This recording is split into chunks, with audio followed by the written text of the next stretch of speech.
This morning we return to the book of Exodus and to the Ten Commandments, which are found in Exodus chapter 20. I would encourage you to turn there if you have a copy of the Scriptures with you, or you can take a Bible that's in a seat rack that's in front of you. If you don't have a Bible, I always encourage you to take one for yourself, put your name in it, and make it yours.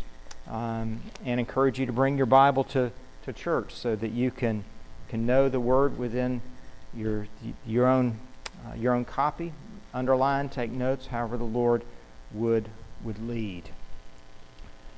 Well, as I lead us through the Ten Commandments, I keep being brought back to how they were originally given. I keep being brought back to chapter 19 and how they were given in the midst of a covenant ceremony, a treaty-like covenant treaty ceremony in which God had done as this great conquering king. He had rescued them from Egypt, and He had brought them now to Mount Sinai, where He had revealed Himself to Moses, and now He was going to speak to them and enter into treaty, making a promise that I've saved you, I've rescued you, I'll be your king, I'll provide for you, and here's then if you will be my people. And here's then how to live in covenant relationship with me. And you will be a holy people, set apart. And as we think about what God's doing, He's not only entering into this relationship with Israel, He's restoring what was lost by sin. He's beginning, and through this, He's continuing to restore the earth, to bring salvation to all of mankind. Because He saved them, yes, to be a holy nation, and yes, to be set apart to Him, but to be, for all of creation, to eventually be restored in relationship with Him. And I don't know if you've ever thought about that the Lord saved, and the Lord, if He saved you, He saved us so that we might be restored to living with Him and living with one another in a right way as we were originally meant to, where we would love the Lord our God with all of our heart, our mind, our soul, and strength, and where we would love our neighbors as ourselves. That's why He saves sinners like you and me, so we might be, once again, His treasured possession. We might be a holy people set apart from the rest of the world because of our relationship with Him. And as such, we would serve, as it says in chapter 19, as a kingdom of priests who represent Him, who make Him known to others, and to the free offer of salvation, so that the rest of the world might experience this too. And so, as a kingdom of priests, God says in the New Testament, we're to serve as life-preserving and salt and life-directing light to the world. Because as we've seen in the first 4 commandments, to enter into this relationship with God, it's transformative. Because in these commandments, we're to only worship the Lord versus what we've done in the past. We're not to worship Him according to our own imaginations. We're not to vainly profess Him to be our God when He's not, by taking on His name, when it's not truly within us. And we're to rest and worship Him on His holy day, so that we might be restored and refreshed, and so that we may know how rightly to live. This would be transformative to them and set them apart from all the other nations who worship man-made idols, who looked to their own efforts for salvation. And of course, as we've gotten into the second part of the commands, by honoring their parents and those in authority over them, they would be protected from turning away from the Lord and blessed in the land that the Lord was giving them. Think about that just together. That's the difference that Christians living out their faith, that it was meant to make then, it's continuing and meant to make today as we seek to keep His commands, and yet we trust in Jesus' obedience to the commands as our obedience. And we trust that we have been saved, and we live out of gratitude and of love for God and others. So that's the setting, and I can't help but just keep bringing you back because I keep being impressed by how important that is, and also how transformative that is to understand it within its proper context. Well, today, as you can probably already see, we're going to consider the sixth commandment, which says, "You shall not murder." And again, within the context, it was given just 50 days after their deliverance from Egypt. 50 days after having 400 years of living life where their lives were not thought to be a whole lot of value, much less protected. Can you imagine? 400 years as slaves? 400 years as your life not meaning a whole lot to those who you were under. 4 years where you were unjust, 400 years where you were unjustly hated, verbally abused, brutally whipped, maybe even members of your own family or someone being murdered maybe almost every day, being an everyday occurrence. And so it's being brought to their attention then. This commandment's coming to them after all of these years, in the midst of living in this brutal and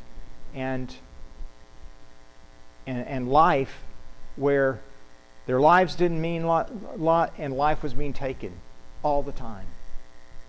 All the time.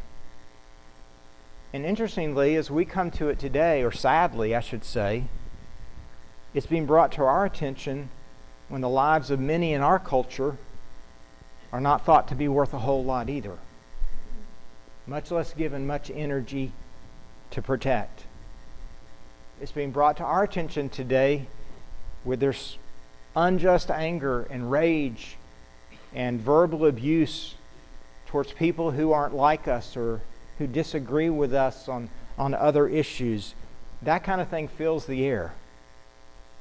It's being brought to us in a day where gratuitous violence and murder fills news reports. You turn on the news and every day it's, well, who is the latest to get killed?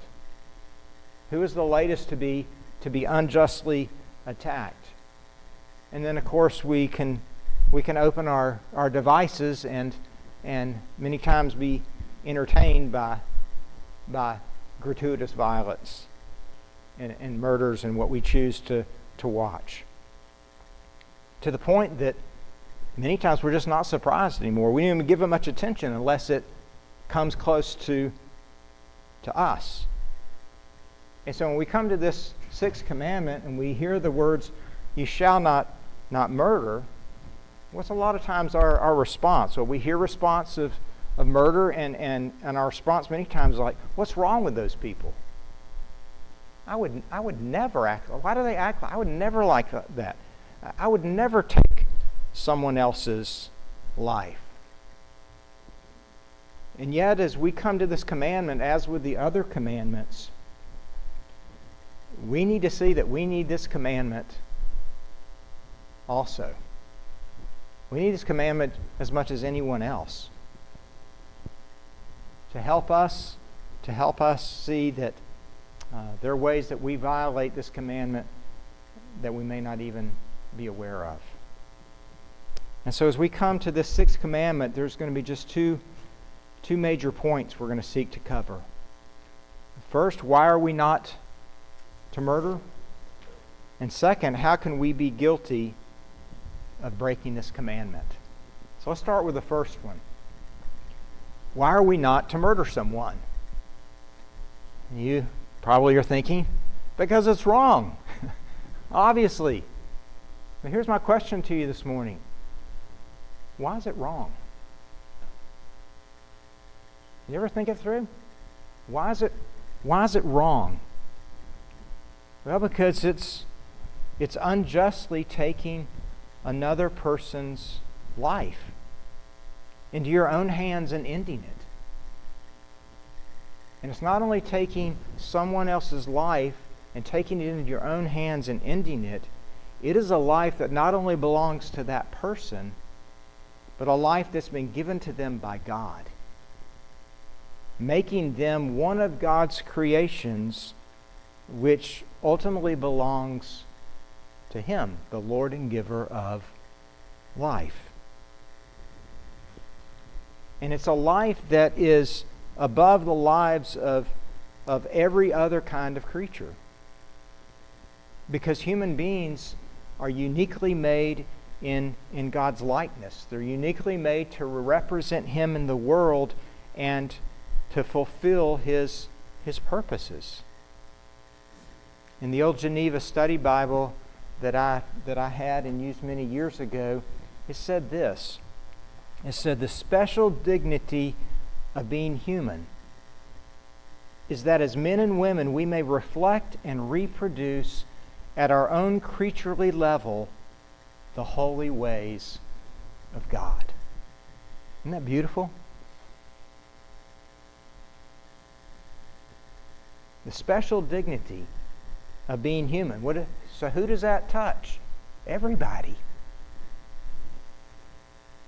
Is that we've been made to reflect and reproduce on our own creaturely levels the holy ways of God. And with that, we have everlasting souls that are going to last forever. Souls that we are personal, we are self-conscious, we are given the godlike capacity to love, to enter into a relationship, to know, to exercise care for and authority over His creation. We're moral creatures who know right and wrong, and eventually we will either be condemned and suffer everlasting separation from God, or we will be justified and made right with God and live with Him forever. And I'm just scratching the surface, aren't I? But if you pull all that together, all of that is to say that every human being in their life is of immeasurable value. So to unjustly take away the life of a human being is to take away a life that belongs to God, and therefore it is an attack on God Himself in many ways. But of course that then brings and begs a second question. What constitutes the unjust taking of another person's life? There's been a lot of misunderstanding of this sixth commandment, and therefore with the misunderstanding, misapplication. Because sometimes this command has been translated as, you shall not kill. But you need to understand that there are several Hebrew words which refer to taking someone's life. And they're not all the same, and therefore they're not translated the same. For instance, in the application of the Ten Commandments, which follows this in the immediate chapters after this, in chapter 22, there's told the situation, almost like case law, that if a thief is found breaking in and struck so that he dies, there shall be no blood guilt on the homeowner who takes his life, because you're able to defend yourself. But interestingly, it goes on to say, but if the sun has risen on him, meaning if the sun's come up, so that there might have been you might see, and there might have been a lesser action taken for the person to protect themselves and not necessarily take that person's life, then there shall be blood guilt, potential of blood guilt on him. if he took that thief's life needlessly. But in the dead of night, in the dark of night, there's no blood guilt, because there's no, it's all in self-defense. You get the sense, right?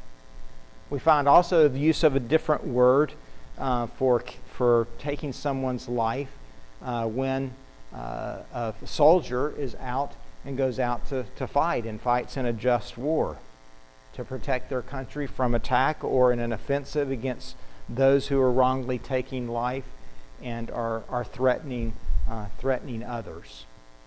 And so you have to be very, very careful to make sure you understand what this command means. It doesn't mean that there's never the taking of life. Same applies to even the killing of animals for food. And so the question then is, what shedding of blood specifically is being referred to? Well, you see in the English ESV translation that we use, translated as murder. The shedding of blood specifically by intentional and premeditated murder, and as it was applied under Old Testament law, it was applied also under certain types of manslaughter, was considered, could be considered murder. And so it's the intentional, and we'll focus on the intentional and premeditated taking of someone's life. And to see how precious life is, and to see, understand this within context, if we go back to Genesis chapter 9, we see that the taking of innocent life was so rampant before the flood with Noah and his family getting in the ark, that afterwards, in God's covenant with creation, he set this statute in place. He said, "Whoever sheds the blood of man, by man shall his blood be shed. For God made man in his own image." Whoever sheds the blood of man, by man shall his blood be shed, for God made man in his own image. What does that tell us? It tells us a couple of things. It tells us, first of all, the just judgment of taking innocent life is to actually your life to be taken away from you, because that's just if you unjustly take another person's life. That's the seriousness. And of course, what's the reason? For God made man in his own image, because that life is so precious. It's an image bearer of God whose life has been taken. And therefore it's just, and therefore it's also serves then as a protection for others from having that happen to them. And of course it would serve as a warning and deterrent to others to be careful in how they handle people's lives. Now, as we see and understand more fully within the command, this is not to be carried out by people personally, but it's to be carried out, if it's ever carried out, by governing authorities. We see that continuing on. We see that within the Old Testament after the testimony of faithful witnesses, and then we also see with the Apostle Paul warning the Romans that to submit to their authorities, because the authorities do not bear the sword in vain or in empty. They have authority to use the sword if necessary. And so we're getting a sense of what this command is getting at. But let's take it a little further. Because if we go to Numbers chapter 35, as the people are getting closer to going into the promised land, the Lord shows the seriousness of murder not just to individuals, but to them as a people. After 6 cities of refuge were set apart for someone who had accidentally killed someone to be able to go and live safely without suffering the revenge of the people that they had accidentally, the family from whoever they had lost their life, God outlined something they should not do. He said they should not take a ransom for the life of a murderer and allow him to live in the land. And then he gave reason for this. He said in verse 33, he says, "You shall not pollute the land in which you live, for blood pollutes the land. And no atonement can be made for the land for the blood that is shed in it, except by the blood of the one who shed it. You shall not defile the land in which you live, in the midst of which I dwell, for I, the Lord, dwell in the midst of the people of Israel."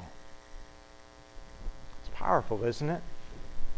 What would be the significance of their land being polluted or defiled without justice being done? Would this being allowed to happen? Well, as we've been talking about the purposes of the giving of the Ten Commandments, one, justice wouldn't be carried out. The people may no longer know the will of God. It would not restrain sin.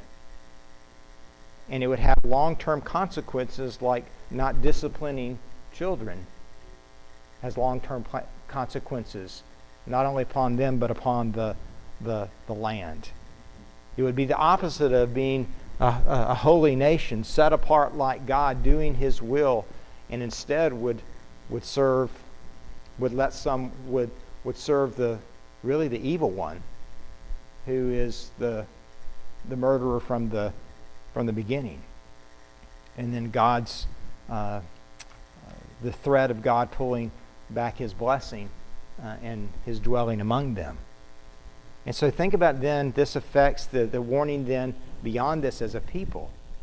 And since this is God's warning to them as a people, we need to consider as well for us all of the intentional and premeditated murder taking place in our land. Because we are a nation where right now where there is where violence and the taking of another person's life, it's happening not only frequently, but in response to sometimes the most what should I say? The most basic thing, just like setting something off, where people are responding, not getting their way, or people getting in their way, where domestic disputes between family members is often leading to murder. Of course, it's happening during robberies, or because of road rage, or racial hatred, or different things that happen. And of course, it's happening thousands of times every day through the aborting of unborn babies, where abortion is simply called birth control by some, or a woman's choice, or reproductive freedom, or a child is simply described as fetal tissue, when in reality, what's happening? It's the taking of an innocent life by none other than its mother and sometimes its father. And again, within the context, remember that it was the brutal Egyptians who threw the baby boys, for a point of time, the Hebrew boys, into the Nile River. It was the barbaric Canaanites who offered their children up to Moloch, all in hopes of getting a better life. And isn't that why many unborn children's lives are taken now?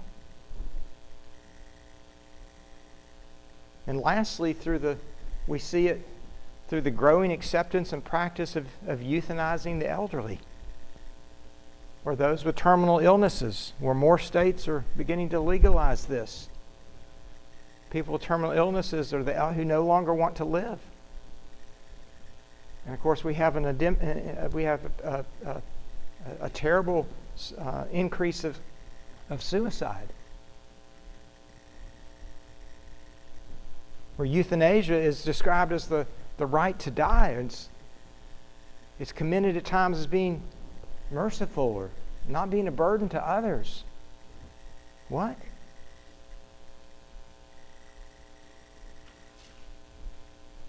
In suicide, people, especially many young people, are turning to suicide, and they think it's escape from the pain of this world. But all of these actions are the unjust taking of a life with no thought of God, with no thought of that life as being a life given by God and of an image bearer of God, of being of infinite value, of having a living soul. And of course it's resulting in trauma and loss and grief immeasurably to the families left behind. Not to mention the question of where that person's soul and hope who's been killed, where their hope rests. And so you see the need of this and the urgency of this command. Now, the second point that we need to realize is we don't have to take someone's life, though, to have broken this commandment. In thought or word or heart. In Jesus' Sermon on the Mount, he surprisingly said to the people gathered that unless their righteousness exceeded that of the scribes and the Pharisees, they would never enter the kingdom of heaven. Because even though these religious leaders were known for outwardly keeping the law, guess what they avoided? They avoided the inner attitude. They avoided the inner expression of the heart. So the Lord brought up the sixth commandment and said this in Matthew chapter 5, beginning in verse 21. He said, "You have heard that it was said to those of old, 'You shall not murder, and whoever murders will be liable to judgment.' But I say to you that everyone who is angry with his brother will be liable to judgment. Whoever insults his brother will be liable to the council, and whoever says, 'You fool,' will be liable to the hell of fire. So if you're offering your gift at the altar and there remember that your brother has something against you, leave your gift there before the altar and go. First be reconciled to your brother, and then come and offer your gift. Come to terms quickly with your accuser while you are going with him to court, lest your accuser hand you over to the judge and the judge to the guard, and you be put in prison. Truly I say to you, you will never get out until you've paid the last penny." What is Jesus condemning here? What did he also condemn and say they were liable to judgment for? Well, being angry with our brother without cause, which many translations have that additional being angry without cause. Being angry without cause. Anger is what first happens usually before murder, right?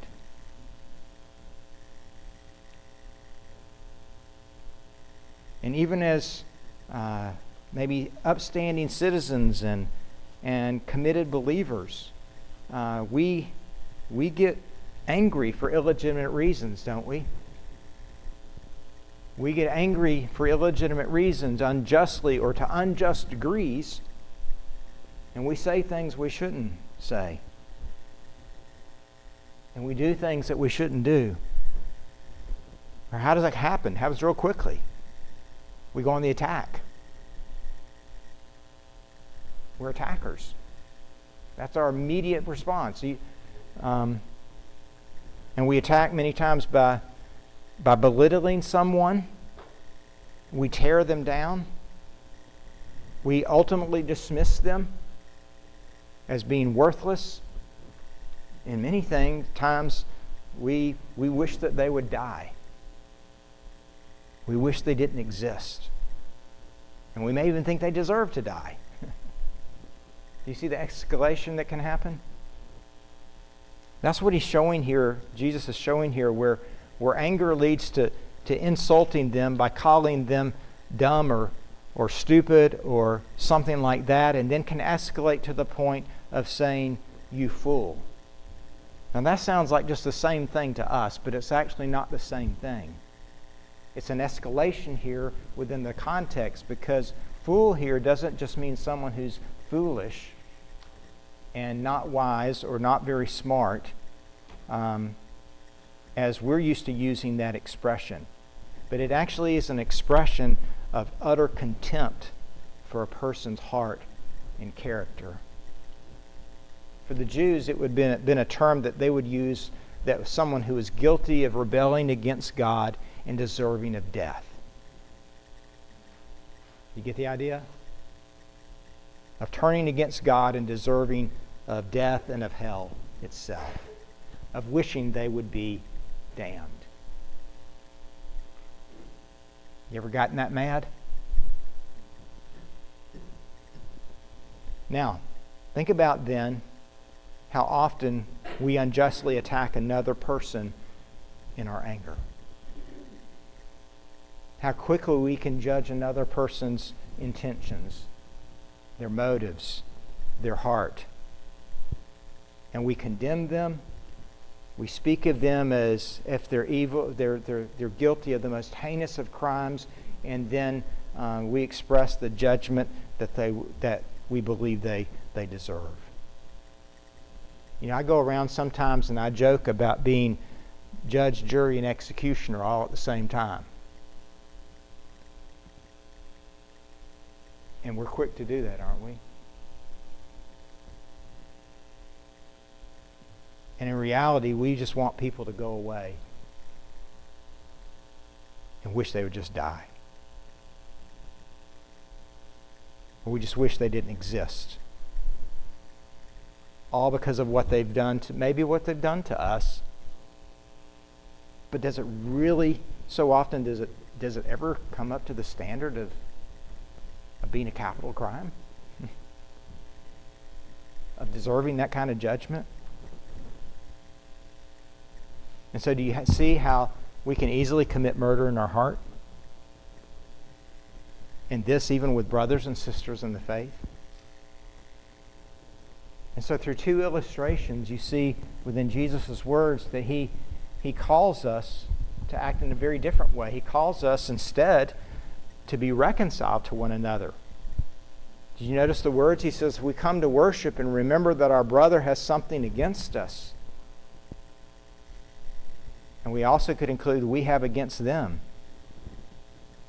We're to leave our offering and go and be reconciled with them and then return to give our offering to God. Because I think here's one of the contexts. It's easy to come in, put an offering within the box, come to church, think we've done what we need to do, and yet have contempt for a brother or sister that's right in the same sanctuary. You see the idea? And when it comes to those who have something on us, notice how we're urged to come to terms quickly before you get to the judge, and before you get an even a great penalty and sentence brought about you, which again is encouraging us to initiate the reconciliation process quickly. Being willing to acknowledge our wrongdoing, our sin, make restitution if necessary, so that we might not only not get in trouble, but be in a right relationship with them. And of course, what should this flow out of? It should flow out of regard for God, the one who's given us life, and it should flow out of regard for the life of others and not just ourselves. And of course, that's exactly what we see in the Lord Jesus. You maybe heard the story of Jesus and his life, his death, and his resurrection many times. But have you ever thought of it in the sense that Jesus comes to the cross? He comes to the cross after being betrayed, abandoned by his disciples, the men he's just invested his life in.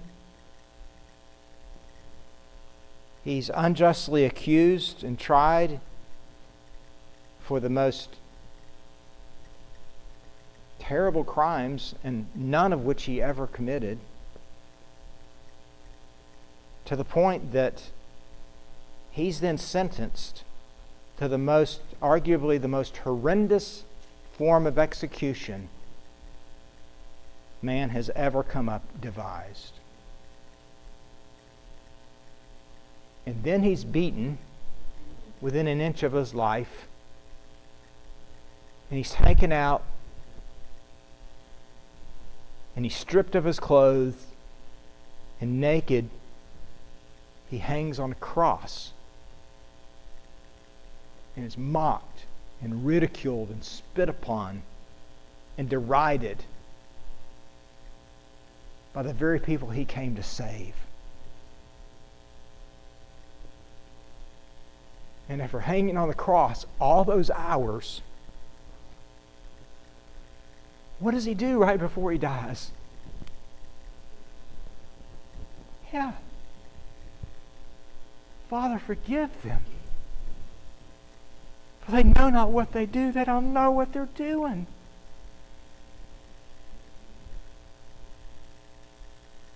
So what was he concerned about? He was concerned about their life, their everlasting life, where they would spend eternity, where you and I will spend eternity. He didn't retaliate. He didn't seek revenge.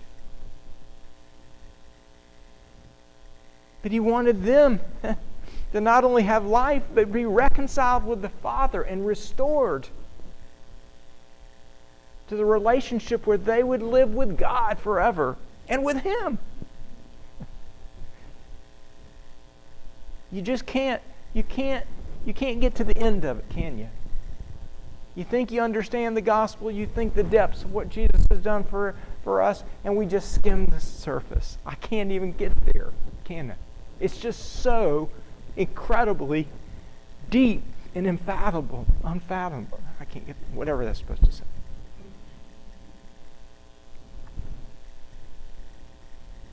And why is that? It's because of the love that God through His Son has for us.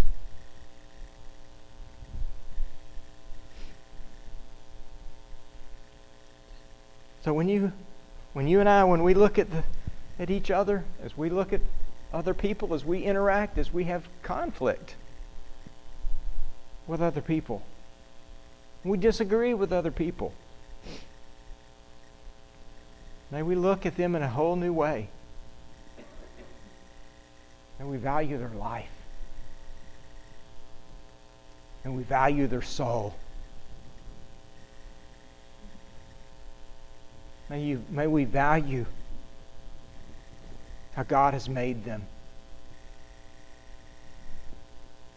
And then as we think about as a church of believers, may we consider Paul's exhortation to the Christians in Ephesus when he's showing them how to live in love and like-mindedness. He ends chapter 4 in this way: let all bitterness and wrath and anger and clamor and slander be put away from you, along with all malice. Malice, that intention to harm. Be kind to one another, tender-hearted, forgiving one another, as God in Christ forgave you. That's what a holy people,